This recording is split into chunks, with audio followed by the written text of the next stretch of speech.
আসসালামু আলাইকুম। আমার রান্না বিলাসে আপনাদের স্বাগতম। আজকে রান্না করব আমার নিজের গাছের পুঁইশাক দিয়ে ডিম বোনা। এই যে আমি পাতা গোটাচ্ছি, এটা নিয়ে এখন রান্না করব।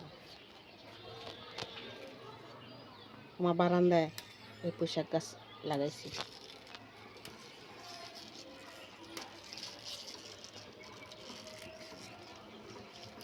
এটা দিয়ে রান্না করবো আজকে।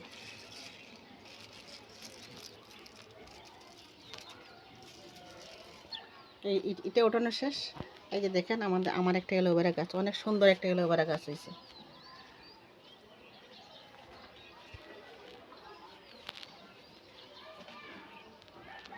এখানে পাতাগুলো উঠে নিই। নিজের গাছ লাগালে ওইসব খাইতে খুব ভালো লাগে। আমার বারান্দাটা দেখেন, বারান্দা থেকে কত সুন্দর দৃশ্য দেখা যায়। আমি অবসর টাইমে এখানে বসে থাকি।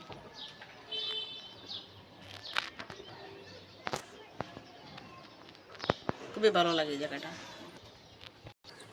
পুঁইশাক পাতাগুলো উঠিয়ে শেষ। এই যে দেখেন, নিয়ে নিলাম তরকারির জন্য এলোভেরাটা। এই যে সবগুলো পাতা উঠিয়ে নিয়েছি, এখানে গিয়ে রান্না করব। আমি 5টা ডিম ধুয়ে সিদ্ধ করে পরিষ্কার করে ধুয়ে রেখেছি। তো ওই ডিম দিয়ে পুঁইশাক দিয়ে ডিম রান্না করব। রান্নাটা যেমন সহজ তেমন সুস্বাদু। তো এখানে তেল দিয়ে পেঁয়াজ দিয়ে দিছি। এখানে পেঁয়াজটা লাল লাল করে তারপরে মশলাগুলো দিয়ে দেবো। দেখেন আমি পুঁইশাকটা গাছ থেকে উঠিয়ে এনে ধুয়ে পানি জড়ার জন্য রেখেছি। এখানে পেঁয়াজটা লাল হয়ে গেছে, এখন দিয়ে দেবো রসুন বাটা। পুঁইশাকের তরকারি মশলা কম দেবো।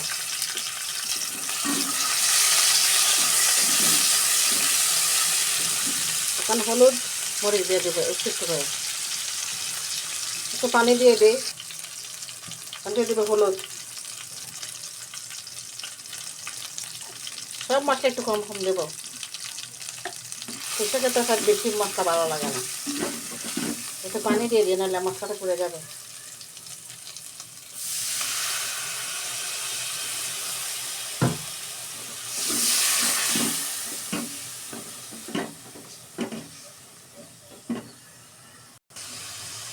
মরিচগুলো দিয়ে দিই।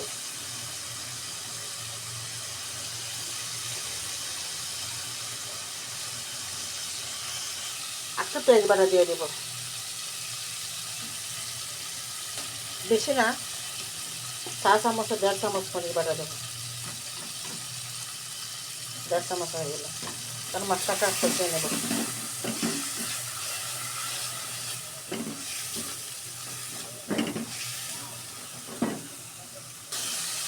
আমার মশলা হয়ে গেল, এখন দিয়ে দিব লবণ।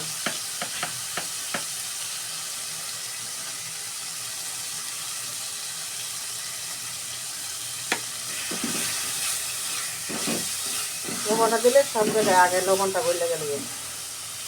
এখন দিয়ে দিব 5টা ডিম সিদ্ধ দিয়ে রেখেছিলাম ধুয়ে।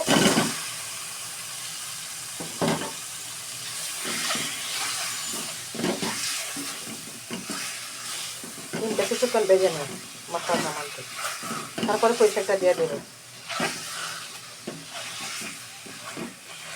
খাবার রান্নাটা খুব সহজ, কম সময় লাগে, আবার পুষ্টির মান দিতে ভালো। ডিম এবং পুঁইশাক তা একটুবার সিদ্ধ হোক, ডিমটা ভাজা হোক, তারপরে পুঁইশাকগুলো দিয়ে দেবো। 2-3 মিনিট আমার ডিমটা ভেজে নিলাম। এখন দিয়ে দেবো পুঁইশাকটা।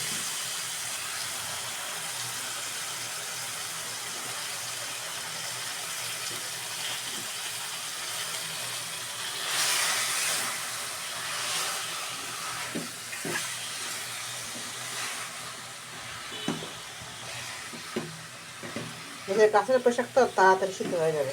এখন তো সার নাই। বাজারতে পুঁইশাক আনলে মাঝে মধ্যে দেখা যায়, সব সময় না, মাঝে মধ্যে পাওয়া যায়, অনেক সময় লাগে, সিদ্ধ হয় না। এখন ডেকে রেখে দেবো 5-6 মিনিট। কারণ আমার পুঁইশাকটা সিদ্ধ হয়ে কতটুকু হয়েছে, এখন একটু ঝুল দিয়ে দেবো। তারপরে ডাল নামাই নেব।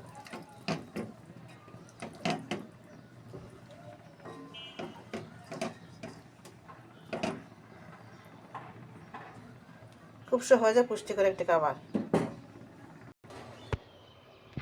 আমার পুঁই শাক ডিম রান্না হয়ে গেছে, দেখেন।